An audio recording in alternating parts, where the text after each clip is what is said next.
Welcome back, chemistry fans. I'm on 4344456.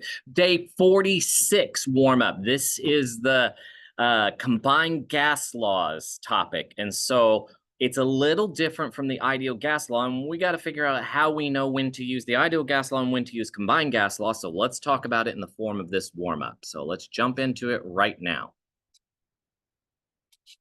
And let's share the correct screen. Boom. Okay, so here we have the problems.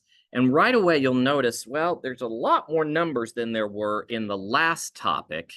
And so what we have to look for is two numbers that have the same unit. If this is the case, you can't use PV equals nRT because each one of those variables is distinct. What you're going to have to go to is PV over T equals PV over T, or actually NT, but the number of moles are going to be held constant. All right, so let's take a look at what you are given in this problem. So we are given 2 milliliter values. So that means those are both volumes. So that's what we're going to plug into our equation eventually. And then we have one, it talks about the pressure, the original pressure. So we know that's what we have. What we are solving for is this new P on the other side. There is no mention of temperatures or of moles, so they can go away. So we end up having the equation P1 V1 equals P2 V2. This is also known as Charles' law. I'm sorry, this is Boyle's law because it has nothing to do with temperature, which is an ironic statement to make. All right, so we're going to plug in our values, and we don't have to make any conversions. The milliliters can stay as milliliters. If you wish to turn them into liters, that makes it okay, but you will get the same answer regardless. Just save yourself a step.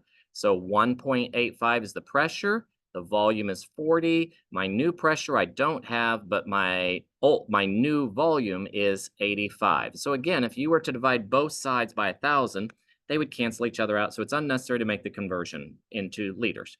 1.85 times 40 divided by 85 gives me my new pressure of 0.87, and these are in atmospheres. All right, number 2.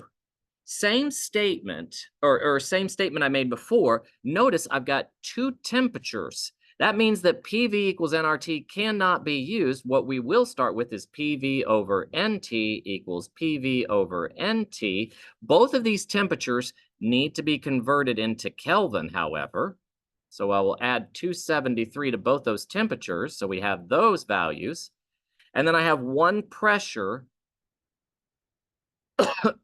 but it says that that is the new pressure because it went from 230 at a temperature of, sorry. I missed up here. So I see two volumes as well. So we also have volumes in here. The only thing we don't have are the number of moles. So this one is the true combined gas law. So we are going to try and put all this together. So let's make heads or tails here. My pressure when it starts out, it doesn't tell us. The original pressure, we don't know. So it's P, but we do know our volume is 650. We do know our temperature, it's 70 plus 273, which is 343, equal to my new pressure is 360 millimeters of mercury. My new volume is 230, and my new temperature is 353 after I add the 273. Now it's just cross multiplication to solve for the P being alone. So I will make 343 times 360 times 230 divided by 650 divided by 353. And what you get is my new pressure equal to 124, what is this, millimeters of mercury.